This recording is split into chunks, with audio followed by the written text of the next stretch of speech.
From this to this. Ayun nga!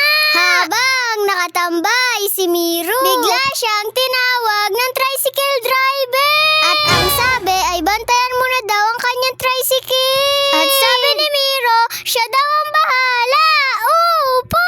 At habang binabantayan ni Miro ang tricycle, nakita niyang madami palang wire ang tricycle. Kaya nga, agad-agad si Miro kumuha ng gunting para baklasin lahat ng wire para maging tanso. Kaya nga, paldong-paldo na naman si Boy Tanso. Kaya nga, gigil na gigil si Boy Tanso sa pagkuha ng mga wire dahil baka mahuli siya. At ayun na nga, nakuha niya na ang mga wire. Tapos, hindi pa siya nagpatinag kaya kinuha niya ang nasa upuan. Talagang sinusulit na ni Boy Tanso ang pagkuha ng mga wire. Talagang paldong-paldo na naman si Boy Tanso. Upo! At yun nga, pagtapos niyang makuha ang mga wire, dumiretso na siya sa paggagawa niya ng tanso. Upo! At yun nga, sinmulan niya na ang paggawa ng tanso. Upo!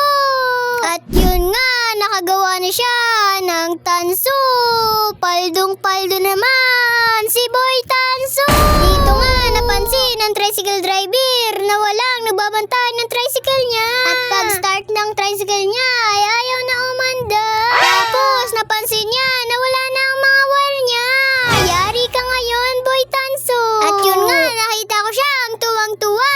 Tinanong ko kung anong hawak niya. Sabi niya wala lang. Tapos dito nabangan siya ng tricycle driver. Tinanong siya kung bakit walang nagbabantay ng tricycle at bakit nawawala ang mga wire. Tapos tinanong si Boy Tanso kung anong hawak niya. Bigla lang siyang tumakbo.